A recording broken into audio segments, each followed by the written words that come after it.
It's spring and all of the trees are blooming. They're just so beautiful. And today we're going to be doing an acrylic skin project with cherry blossoms.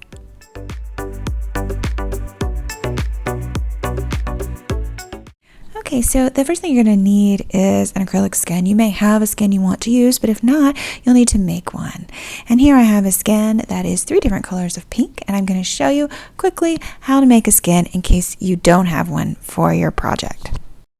Okay, to make your skin, I'm going to be doing mine on a tray. Just easier for me to take it off of my workspace and put it somewhere to dry. I'm going to use a silicone mat on top of my tray. You can use freezer paper, shiny side up.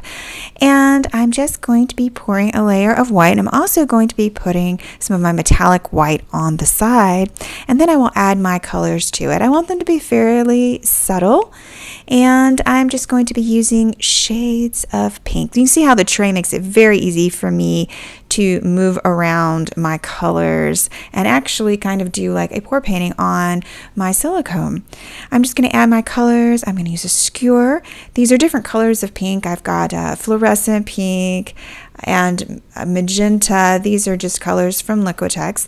These are just my regular pour paints. They're a ratio of 1 part paint to 3 parts Floetrol, and usually a little bit of water in there. And once I'm done and I'm happy with my subtle coloring, then I can let this sit for about 48 hours, sometimes a little longer, and then I will be ready to go. Okay, so once I have let my skin dry for about 48 hours, I can just peel it off and I'm ready to go. I have some light areas and some dark areas, and I can take my die cuts. These are just cherry blossom die cuts. You can use a machine or you can do them by hand. I'm going to just use a hand machine. Some people do this with a Cricut even if they have all the equipment for it. And I'm going to put some in the lighter areas. I'm going to put some in the dark areas and run about 3 different sets of these cherry blossoms, as many as I need for my project. I can also use these little hand stamps if you don't have die cuts. These little hand punches like this can give you blossoms as well. They have those in different sizes, and you just take those and you put them on the side of the skin, and then you get your blooms, and that's real easy to do it that way. So either punches or die cuts, or do them by hand the old-fashioned way. You can trace them up or you can do it freehand, but there are a lot of ways to get the blooms, but I'm going to be putting mine through a machine. I'll quickly show you how to do that in case you've never put skins through a die cut or if you've never used a die cut machine. I'm just going to place my dies onto my skin, which I'm going to cut in about 3 sheets since I need 3 different colors of my blooms. And you just want to use the opposite side of the one you're going to want to have on front. So kind of flip that skin over, put your dies in there, and then you're just going to put the pieces, you just sandwich it in if you've never used a die cut machine. And then if you've got a manual one like I have here, you're going to put a little bit of work into it. It's not the easiest thing to use, I have to be honest, and it takes a lot of pressure. So if you don't like to do that, you can run it through an electronic die cut machine like a Cricut, and there's several ones on the market, different brands. But when you're finished, then you can pull out your dies, and you'll see there they are. They're just going to pop out. These are in relief. And there they are. There are your die cuts of cherry blossoms.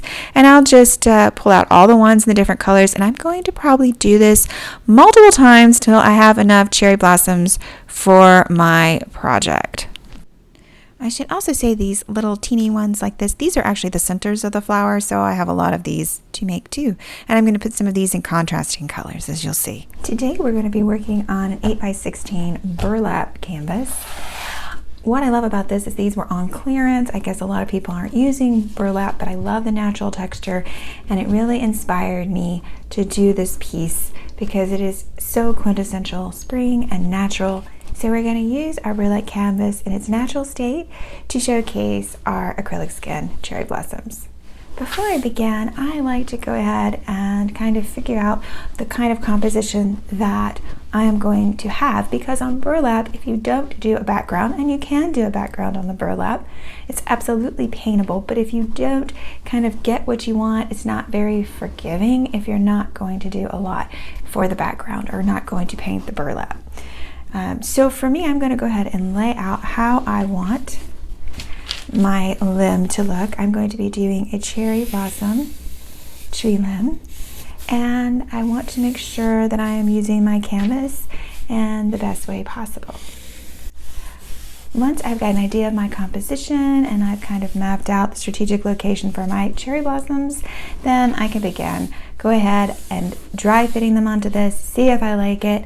And I can do that directly as well onto my painting, but I'm just going to go ahead and get my composition. It's just kind of a cheat, so I make sure that I like what I have before I begin. Once I've placed the cherry blossom skins where I want them to go, then I will go ahead and take a picture. In that case, if I have a little mishap, I don't have to start all over and rearrange my blossoms. So this is all just to start. Now the fun part begins. We are going to be drawing on our burlap canvas, actually painting on it. So I've gathered some paints here. These are just acrylic paints. Burlap is definitely paintable, and just as it is, you can obviously gesso it and treat it like a regular canvas, but I'm going to play to the natural aspect of this. Now we have a Mars black. It could be any color black. It could be Mars black. It doesn't really matter. This is raw umber and more of a burnt sienna color, and this is just titanium. So I have just drawn, just kind of rough sketched it onto my canvas, so I will know where I want to do my painting. So now I can just take a brush and start painting on my canvas.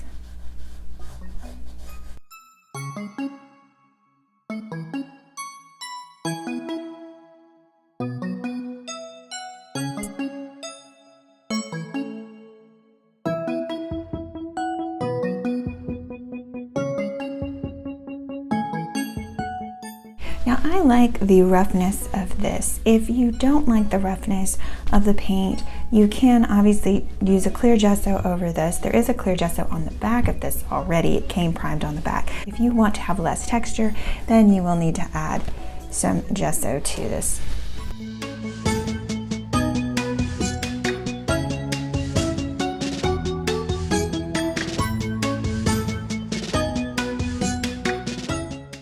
To go back in and add highlight, make it look more like a branch. But since most of this is going to be covered up, you really just need to worry about a few strategic locations.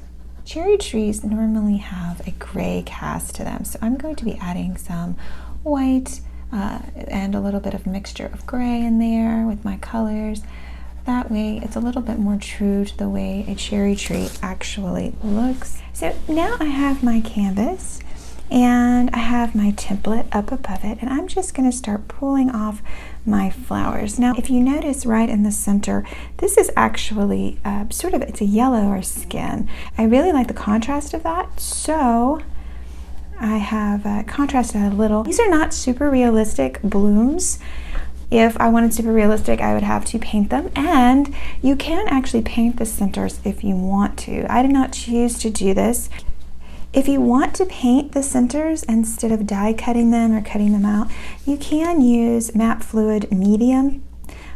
Liquitex makes one, and you can paint these blooms and actually hand paint onto your skins. You can do so much with skins. I'll have to do a video on how to do that, but for these I'm making it super simple. I'm just going to be placing all of my blooms. I will just place all of my blooms down. You may have noticed I also die cut some leaves. So just a few leaves. It's spring. You don't have to put any leaves, but I'm putting some leaves, just in as the blooms start getting full blown, the leaves start coming out. So that's what we're doing here, is just adding a few leaves here and there. I love it. This one stuck together. Now do be aware that your skins will stick together, so that came out as a whole piece. If you're in a place that's warm and these are newer skins, they tend to be fairly sticky, so they do tend to stick together.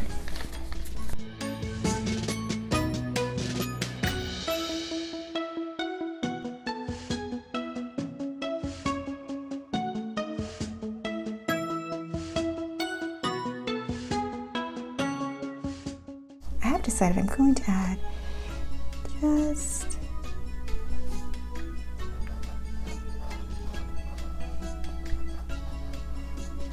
a little bit more of a, here we go.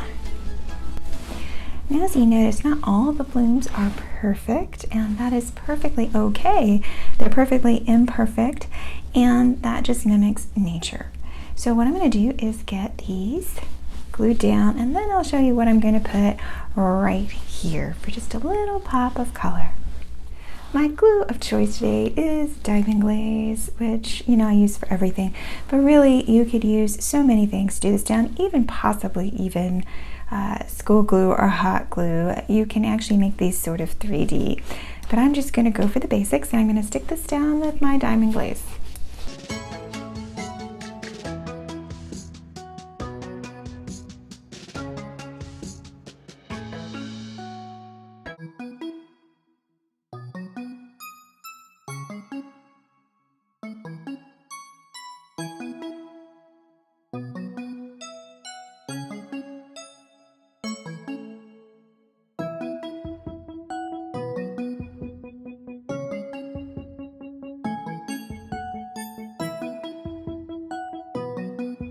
To finish this composition off, I'm going to add just a little dab of color.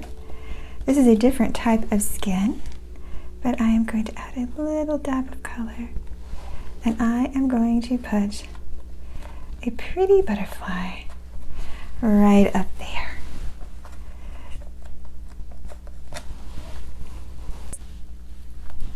And I will show you the whole piece.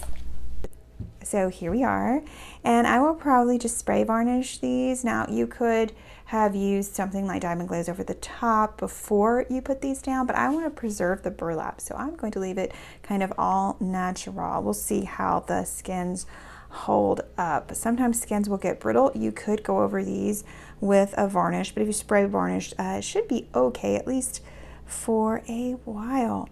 Now, if you were to do this on a board, you could easily resin over the top of this, and they would be preserved forever. So we'll kind of see how this goes, but I really like it, and I like the springiness to it.